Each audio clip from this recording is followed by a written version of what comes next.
morning student, welcome to the class 11 physics. The previous video we have discussed about the second law of motion. We have discussed the second law of motion और discuss किए हैं. This is the class 11 physics and chapter number 5. Chapter 5 is this one. The previous video on the day 10-11-20. This we have seen. Today is the day 12-11-20-20. The second law of motion drive करके हम लाए थे. This F बराबर this F was equal to the dp by dt rate of change of momentum. इसी को solve किए थे तो निकल जाते हैं यहाँ dv बाय dx. इसी को सॉल्व किए थे dt तो ये हो जाता है यार into A. This is a vector, this is also vector, this is also vector, this is a vector. This one is there. Mass into acceleration is called applied force. ऐसा unit already we have discussed. तो let us see the important points about the second law. Some important points about the second law. So this is the important points. Important points about the second law. इस बारे में भी important point है वो हम लोग देखेंगे.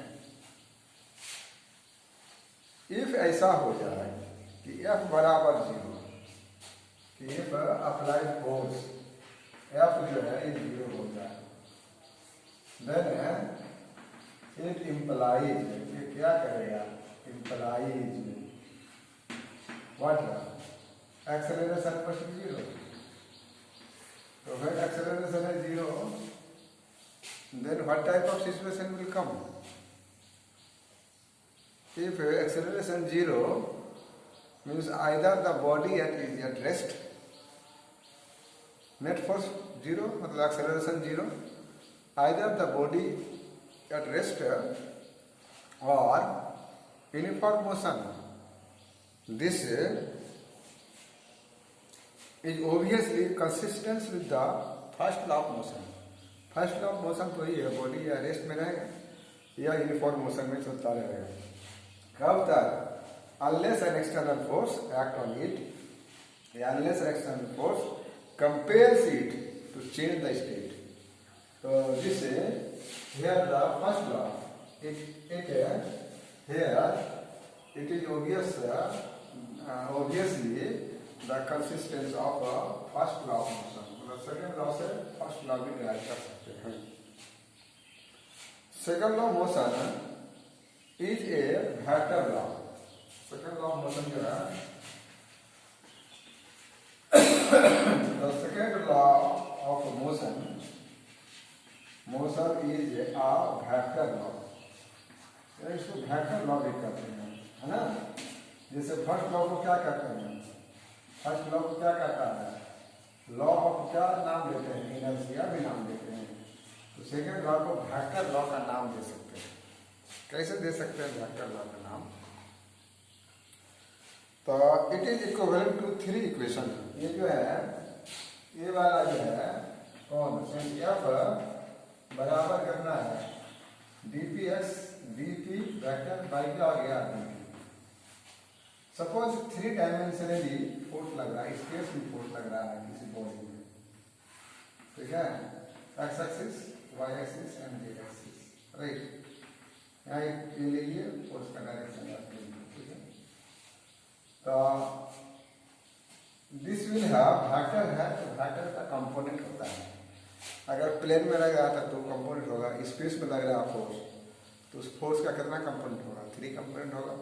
One component along x axis, another component along y axis, और third component along z axis, right? So here we can write fx vector नहीं होगा, क्योंकि हम लोग इसको वेक्टर फॉर्म में कैसे लिख सकते हैं? fx i प्लस कितना होगा fy प्लस क्या हो जाएगा fz कितना होगा। सिमिलरली इसको रिजॉल्व करेंगे, तोड़ेंगे तो हो जाएगा कितना dpx बाई dt i हो जाएगा plus dpy by dt j हो जाएगा प्लस dpj बाई dt और क्या हो जाएगा। इसको अगर हम लोग इक्वेटिंग करेंगे fx इसके बराबर होगा, मीन्स fx बराबर dpx बाई कितना या इसी को v के फॉर्म में लिखेंगे, v का भी 3 कंपोनेंट होगा, तो दिस विल बी व्हाट है dvx बाई क्या आ जाएगा dt, और एक्सेलरेशन के फॉर्म में लेंगे तो क्या आ जाएगा this will be the what है mdx। सिमिलरली fy बराबर dpy बाई dpy मतलब p momentum along y axis by dt, यह हो जाएगा dv sorry this is the mdv m लगेगा mdv mdvx तो हो जाएगा mdvy बाई dt बराबर हो जाएगा may, और fz को भी रिजॉल्व करके लिख सकते हैं dpz by dt is equal to mdvz by dt और बराबर हो जाएगा maj, like this we can resolve, है ना, that you can see in your textbook page number 95 में देख सकते हो।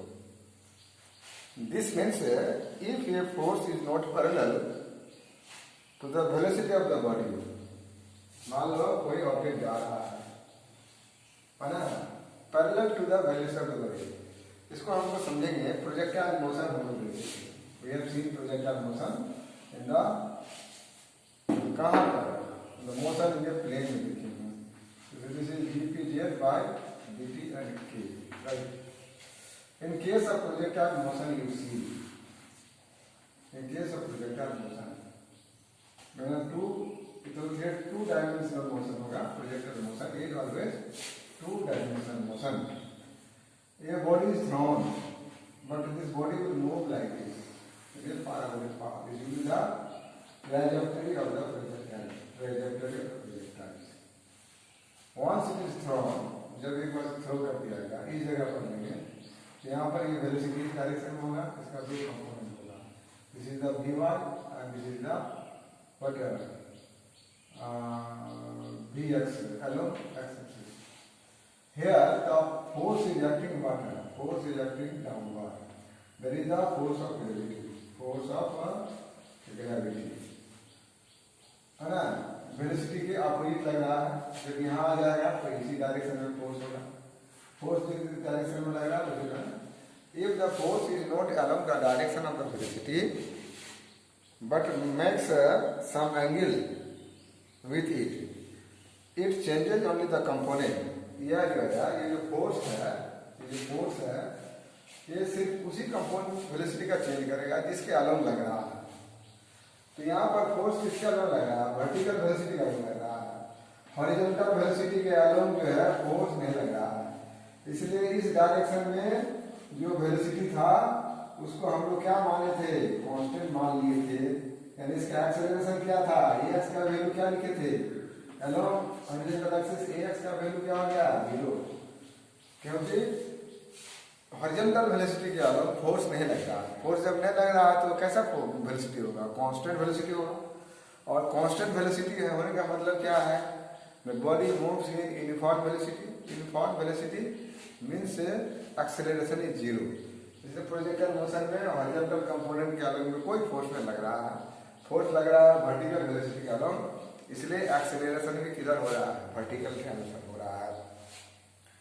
तो this in the motion of projectile under the vertical gravitational force, horizontal component of the velocity remain unchanged.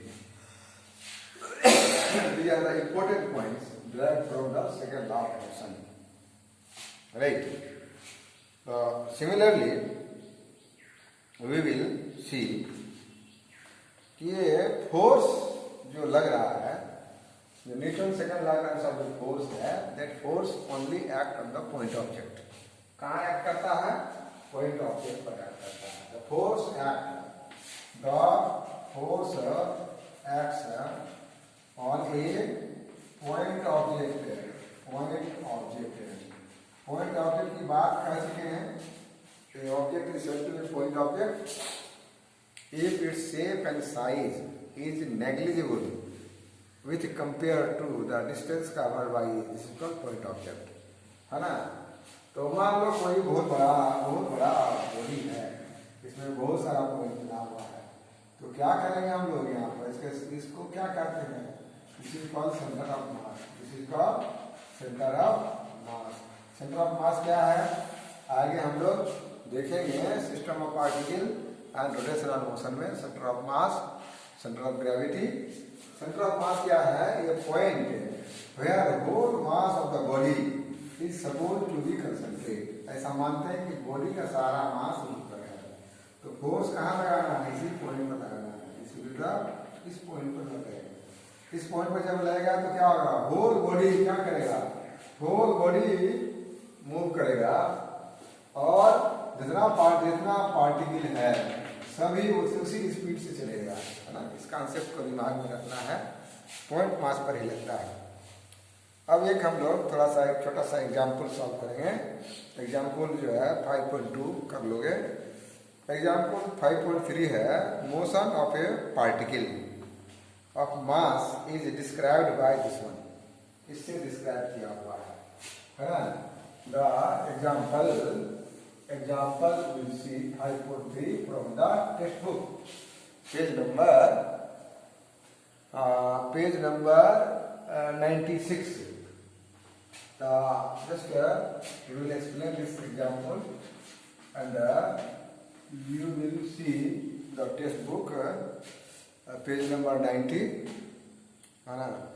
So let us see the a particle described or covered in distance y that is given by ut plus half at square. Ut plus half at square. This is also equation of motion, third equation of motion. The displacement along y-axis. Now you are familiar with this. So just you differentiate both sides. Differentiate both sides. With respect to t, की right side variable is t, तो differentiate करेंगे तो ये हो जाएगा कितना? dy by dt बराबर. यहाँ भी डिफरेंशिएशन होगा dy dt ut प्लस कितना? यहाँ भी डिफरेंशिएशन होगा dy dt और हो जाएगा half at square. Like this differentiation will be there. Okay. तो whenever this differentiation is there, just differentiate करो. बहुत इजी है. मैथ वाले तो पढ़ोगे 12th क्लास में, 11 में पढ़ोगे. बायोलॉजी वाले थोड़ा सुनो. ये t यहाँ है, इसमें t वेरिएबल है, u कांस्टेंट है, u आ गया बाहर, तो t का डिफरेंशिएशन क्या आता है? 1 with respect to t plus यहाँ पर हाफ a बाहर आ गया. t स्क्वायर का डिफरेंशिएशन 2t. याद रखना d by dx x square होता है तो लिखते हैं 2x. सिंपल है. d by dx सिर्फ x होगा तो कितना? 1. b में लिखते रहेंगे, दोनों का रिमाइंड होते रहे, है ना. बाली जो है ना घबराना नहीं. तो यहाँ पर ये 2 कैंसिल हो गया. This equal to u plus ये हो गया कितना? a और क्या बन गया? a और ये t बन गया. a और t बचा. तो this is the dy by dt. This is the v. मैंने देखो आ गया ना. सेकेंड इक्वेशन ऑफ मोशन को डिफरेंशिएट किए तो कौन इक्वेशन ऑफ मोशन आ गया? फर्स्ट इक्वेशन ऑफ मोशन आ गया ना. कितना बढ़िया है. अब इसको अगेन डिफरेंशिएट करो. अगेन डिफरेंशिएट करो विथ रिस्पेक्ट टू टी, तो हो जाएगा डी वी बाई कितना डी टी बराबर क्या होगा, यू तो कांस्टेंट है, इनिशियल वेलोसिटी जितना से चला था उसका बदला बोला जो हुआ, तो कांस्टेंट का डिफरेंशिएशन होता है किलो, और ये तो ये रह गया, और डी बाई डी टी और टी मतलब हो गया ये 0 प्लस ये इंटू 1, टी का डिफरेंशिएशन टी के रिस्पेक्ट में 1, तो ये d v by d t बराबर क्या हो गया ए, तो होता ही है ये ना, दिस इज ए राइट। तो ये लेकिन यहाँ पर जो है ना थोड़ा हम डायरेक्ट किया, यहाँ पर क्या है, ए के जगह पर क्या है जी है, जी कर देते हैं, ए के जगह पर क्या g, acceleration due to gravity, y का मतलब ये डाउनवर्ड गिर रहा है, तो डाउनवर्ड में एक्सेलरेशन क्या होगा, acceleration due to gravity, upward में भी जब जाओगे तो जी ही होगा, acceleration due to gravity, class 9 में सुना है, और ग्रेविटेशन चैप्टर में हम लोग 11 में डिटेल में पढ़ेंगे। लेकिन जब स्ट्रेट लाइन मोशन होगा, हॉरिजॉन्टल डायरेक्शन में जाएगा, तो उस एक्सेलरेशन का नाम क्या कहते हैं ए, तो जहाँ जहाँ ए है वहाँ लिख रहे हैं जी, जहाँ जहाँ ए है वहाँ जी है, क्योंकि सिंपल से चले थे उसको फिर इसके अनुसार चल रहा है, तो यहाँ भी क्या होगा जी होगा, यहाँ भी क्या होगा जी होगा, यहाँ क्या बचेगा जी, तो d v by d t क्या है जी है, तो d v by d t को क्या कहते हैं जी, ये बराबर कितना जी, इसका मतलब acceleration of the falling body, acceleration of the falling body is क्या है, is equal to the acceleration due to gravity. ऐसा कब होता है बाबू, जब फ्री फॉल होता है, याद रखना, फ्री फॉल का मतलब जैसे ये चौक पकड़े हुए हैं, इसको रिलीज कर दिए, फ्री फॉल हो रहा है, तो ये एक्सेलरेशन ड्यू टू ग्रेविटी और फॉलिंग बॉडी का एक्सेलरेशन दोनों क्या है बराबर है ना। तो अब हम लोग निकालना चाहते हैं क्या, तो एक्सेलरेशन तो निकल गया, तो therefore force given by, force कितना होगा, force will be how much, तो फोर्स बराबर क्या होता है, फोर्स बराबर mass into acceleration, mass into g,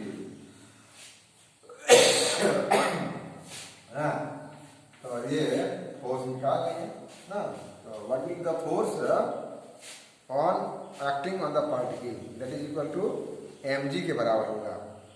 तो ये इक्वेशन क्या बताता है, बताता वही है कि under acceleration motion of particle under acceleration due to gravity and y is the position coordinate in the direction of the g, जो y ये है वो पोजीशन कोऑर्डिनेट है, तो ऐसे समझ लेते हैं, ये y हो गया, x हो गया, यहाँ बॉडी रखा हुआ है, यहाँ से यहाँ तक क्या आ गया y हो गया है ना, और गिर रहा है कितना से g से, ये किसके बराबर है, एक्सेलरेशन ऑफ फॉलिंग बॉडी के बराबर है, एक्सेलरेशन ड्यू टू ग्रेविटी।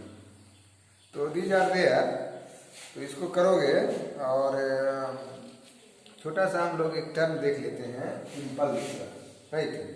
तो इम्पल्स क्या है, the force acting on a body है ना in short duration is called impulse, right, okay.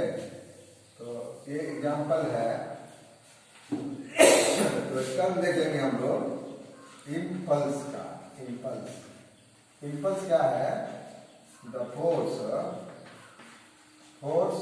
Acting on a body during a short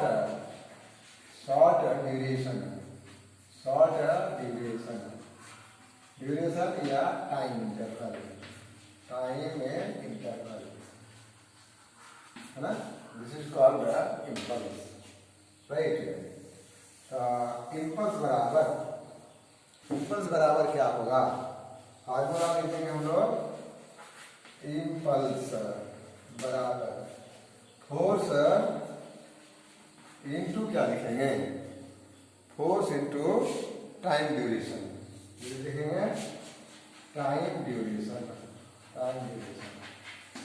तो इम्पल्स जो है, इम्पल्स टाइम तो स्केलर क्वांटिटी है, इम्पल्स को दिखाते हैं जे से, इसे दिखाते हैं जे से, जैसे दिखाते हैं एक इसको मैंने पावर मोमेंटम को पी से 3 पर उसको दिखाते हैं this become the force into क्या छोटा टाइम ड्यूरेशन तो delta T. Here you see the J is the product of vector quantity and scalar quantity. तो किसी भी वेक्टर क्वांटिटी में एक स्केलर से गुणा कर दोगे तो वो वेक्टर ही रहेगा, है ना। इसलिए ये फोर्स वेक्टर है तो ये भी क्या होगा वेक्टर होगा। तो जे बराबर एफ का वैल्यू क्या होता है, एफ बराबर क्या वैल्यू होगा वो that is the delta p by क्या है डेल्टा टी, है ना, rate of change of momentum. इसके जगह पर रख दो क्या delta p, this is the delta p by क्या आ गया डेल्टा टी इनटू क्या आ गया डेल्टा टी।